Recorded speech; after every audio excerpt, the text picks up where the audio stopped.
Greetings, maligayang ikalabing-walong taong anibersaryo sa Bethany Church of the Nazarene. Kami at ang aking buong sambahayan ay nakikigalak sa inyo sa ikalabing-walong taon ng pagdiriwang ng kabutihan at pagpapala ng Panginoon para sa gawain ng Bethany Church. Sa mga pagkakataong ito ay gusto kong samantalahin na alalahanin ng mga tao na nagpagal, nagtaguyod ng gawain mula sa umpisa. Gusto kong alalahanin at pasalamatan si kapatid na Kanor na ngayon ay nasa piling na ng Panginoon sa pag-offer niya ng kanyang harapan ng bahay ng taong 1999 nang doon pa lang kami nagsisimula ng Bible study, na siya sa kabila ng kanyang kapansanan ay siyang naging una naming gitarista. Maraming salamat sa kanya at sa kanyang sambahayan. Salamat kay Ate Midget at kay Ate Lilia na ngayon ay nasa piling na rin ng Panginoon. Ngayon din kay Ate Erna na silang tatlo ang kasakasama ko noon na nag-iikot at nagbabay-bahay para ibahagi ang mabuting balita ng kaligtasan at pag-ibig ng Panginoong Jesucristo. Sila nagsilbing lakas ng aking loob. Sila nagsilbing inspirasyon ko para magpatuloy silang gawain sa kabila ng hirap, sa kabila ng mga pagsubok. Salamat din kay Kuya Turing kay Kuya Nito na mga kauna-unahang katatayan na siyang kasama ko noon na nagtaguyod ng gawain.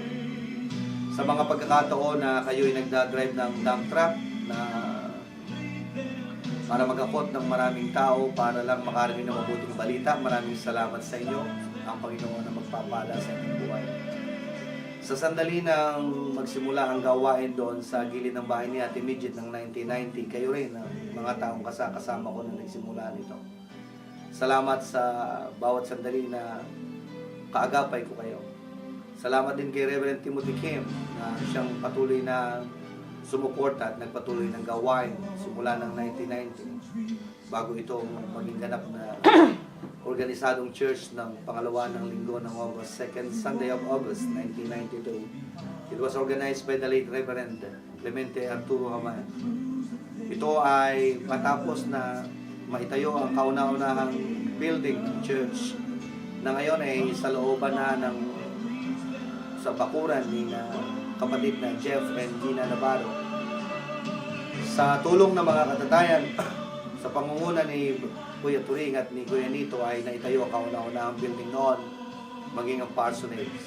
At noon nga ay na-organize ang Church of the Nazarene na Bethany by the second Sunday of August, 1992.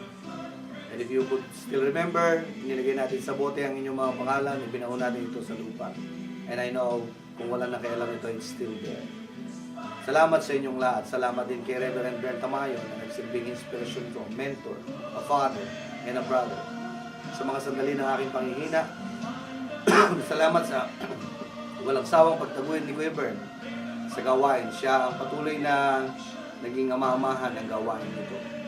Salamat sa lahat na nagtaguyod at naging bahagi nito. Sa mga pamilya na naging bahagi nito, gusto ko kayong pasalamatan ang pamilya ng Bugtong, ang pamilya ng Danohog, ang pamilya ng Manilag, ang pamilya ng Alegre, ang pamilya ng Ate Erna Alegre, ang pamilya ng Pasko, at iba pang mga pamilya na hindi ko na maalala sa ngayon. Salamat din sa pangunguna ng ilang mga kabataan na alam ko na ngayon ay mga kananayan na rin, sa pangunguna ni Rowena Pasko, Rowena Alegre, Cristina Manilag. At noon sa pandaling panahon ay nakasama nila si Magnolia. Sila ang naging kasama ng kauna-unahang New Korean mission team na New Life. Sila ang nagsilbing gabay namin at inspirasyon para sa gawain ito. Purihin ang Panginoon sapagkat ang inyong mga pagpapagal ay nagbunga. At sa mga sumunod pang mga tagapangasiwa at mga leaders ng church, kay Reverend Fausto at kay Ate Raquel, salamat sa kanilang pagsusumikap na patuloy na mapaunlad ang gawain. At kay Pastor Elia na ngayon ay siyang acting pastor, lubos ang aking pagbati.